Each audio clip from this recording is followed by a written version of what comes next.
네, 안녕하십니까. 세무사 아빠의 세금 이야기. 오늘 살펴볼 얘기는 부가가치세 어떤 계산 구조의 차이, 즉 일반 과세자와 간이 과세자의 계산 구조의 차이를 좀 살펴볼까 합니다. 가장 쉽게 우리가 알고 있는 내용인 것 같지만 또 의외로 잘 모르시는 분들이 많은 것 같아요. 기본적으로 뭐 일반 과세자에 대한 어떤 계산 구조는 많이들 알고 계실 거예요. 우리가 많이 이제 강의도 했고, 많이 또 이제 이 동영상에서 얘기하기도 했는데, 기본적으로 이 일반 과세자의 경우에는 전 단계 세액공제법, 그렇죠? 요게 되기 위해서는 뭐라고요? 세금계산서 제도가 갖춰주어야 된다, 기본적으로. 그래서 공급하는 사업자는 세금계산서를 두 매를 만들어서 하나는 본인이 보관하고 하나는 상대방한테 교부해줘야 된다. 본인이 보관한 것을 뭐라고 그러죠? 매출 세금계산서. 상대방이 준 거를 매입 세금계산서라고 얘기한다. 요것이 이제 전 단계 세액공제법을 하기 위해서 요 세금계산서 제도가 갖춰줘야 된다는 거죠. 이거에 의했을 때 매출세액을 파악할 수 있고, 그 다음 자기가 부담한 매입세액을 차감함으로써 뭐가 나오죠? 납부세액이 계산되는 과정이다. 그래서 부가가치세를 절세하기 위해서는 뭘 해야 돼요? 매입세액, 즉 매입자료를 잘 챙기고 잘 받아야 한다. 그렇죠. 매입자료를 잘 챙기고 잘 받아야만 이런 부분에 대해서 좀 더 이제 이 납부세액을 좀 줄이는데, 요 매입세액을 잘 받는 것만큼 더 중요한 건 없겠죠. 이 납부세액을 줄이는 데 있어서. 그래서 요 매입자료에 대한 중요성이 되게 크다라고 이제 말씀을 드릴 수가 있고, 기본적으로 요런 이제 계산 구조를 가지고 일반 과세자는 이루어지죠. 그런데 이 간이가세자의 계산 구조는 되게 좀 특이합니다. 그렇죠? 간이가세자는 이게 이제 8천만 원이었다가 개정돼서 올라갔죠. 얼마로? 1억 4백만 원. 직전 연도 매출이 1억 4백만 원 미만이면, 그쵸? 뭐예요? 간이가세자예요. 간이가세자. 그쵸? 꽤 올라갔어요. 옛날에는 8천만 원이었죠. 근데 1억 4백으로 이렇게 올라갔으므로 간이가세자의 범위가 좀 더 커진 거죠. 그렇죠. 1억 4백만 원 미만인 사업자다. 1억 4백으로 이제 올라갔으니까 간이가세자의 범위가 좀 넓어졌는데, 그럼 이 간이가세자들은 어떻게 세금을 계산하느냐, 부가가치세를. 자, 보면 공급 대가, 네, 매출액이죠. 부가가치세가 포함된, 여러분이 공급 대가란 말은, 자, 공급 대가란 말은 뭐와 뭐죠? 공급가액. 부가가치세가 포함되기 전에 가액 분가액 더하기 부가가치세를 더해준 거죠. 공급가액이 100원이라면 부가가치세 10원에서 공급대가는 얼마죠? 110원. 요 공급대가는 권장 소비자 가격, P랑도 같은 개념이에요. 권장 소비자 가격과 같은 개념이다.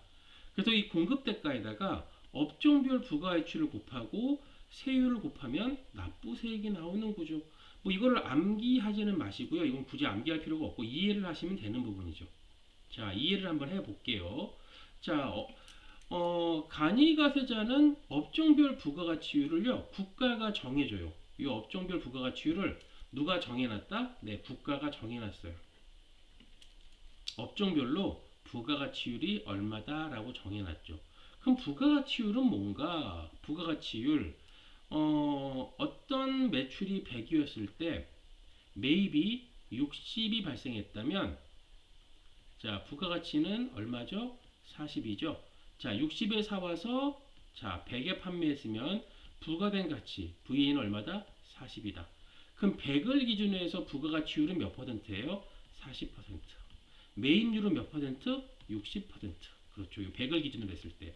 그랬을 때 우리는 알 수 있는 게 뭐냐면, 부가가치율은, 그쵸? 요 부가가치를 뭘로? 매출로 나눈 가격구나. 매입률은 요 매입을 매출로 나눴다. 그래서 매입률이 60%란 얘기는 다른 말로 부가가치율이 40%란 얘기죠. 그렇죠? 요 부가가치율을 알았다면, 만약에 부가가치율이 20%예요. 그러면 100이었을 때 매입을 얼마 인정? 80을 인정해서 얼마? 부가가치율이 20%다. 이 얘기죠. 그러면 이 부가가치율을 업종별로 A 업종은 10%, 뭐 B 업종은 20%, 뭐 C 업종은 30% 이런 식으로 국가가 딱 정해놓은 거예요. 부가가치율을. 전국 업종의 평균을 내가지고 이 부가가치율을 딱 정해버렸다. 그냥 기본적으로. 그러면 어떤 간이가세 사업자가 자기가 예를 들어서 100의 매출을 올렸다면 만약에 이 해당 업종의 부가가치율이 20%예요. 국가가 정해놓은 게 얼마다? 20%로 정해놨다. 만약에. 그렇죠. 20%로 정해놨다면 당연히 요 공급대가 곱하기 부가가치를 하게 되면 이미 부가가치가 나오는 거죠. 100 곱하기 얼마? 20. 그럼 부가가치가 얼마야 돼요? 20이 되고 여기에 세율 10% 하니까 납부세액은 얼마 나온다? 2원이 나온다. 요런 개념이거든요. 요렇게 돼서 부가가치율을 정했다. 이게 20이었다는 얘기는 뭐냐면 매입세금 계산서가 없어도 무조건 매입으로 얼마를 인정? 매입으로 80을 인정해 주겠다는 말하고 똑같죠. 부가가치율 20%는 얘기는 실제로 매입에 대한 자료가 없어도 매입으로 얼마를 인정한다? 80을 무조건 인정하겠다. 자, 여러분 생각해 보세요. 그렇게 되면 이 간이가세자는요, 매입 자료를 잘 챙길 요인이 있다 없다? 없어요. 왜 그러냐면 자기가 매입이 없어도 국가는 만약에 20% 부가가치율이라면 매입을 80% 인정하고 10% 부가가치율은 매입을 90이나 인정하고 자 30% 부가가치율은 매입을 70이나 인정해 주는 거죠. 그렇죠. 이렇게 업종별 부가가치율을 정해져 있다 그렇다는 얘기는 국가가 이 매입에 대해서 무조건 인정을 해주는 거기 때문에 기본적으로 이거를 뭐 잘 챙겨야겠다 이런 요인이 있을 수가 없다. 이해되시죠? 결국 요 공급대가에다가 업종별 부가가치를 곱해서 부가가치를 판정해낸 다음에 거기에 뭐예요? 세율을 곱해서 납부세액을 만드는 과정. 이것을 간이가세자라고 하고 이러다 보니까 요 간이가세자는요 전단계 세액공제법 하에서는 그렇죠. 요 매입자료 생계연서를 주고받아야 되는데 그런 부분에서는 이게 좀 되게 치명적인 약점으로 작용할 수가 있다. 전단계 세액공제법을 끌고 가고 생계연서 제도를 정착하는 데 있어 간이가세자 제도가 결코 바람직하지는 않다라는 사실을 알 수가 있죠. 네, 그래서 오늘 또 여기까지 하고요. 다음 시간에 찾아뵙도록 하겠습니다.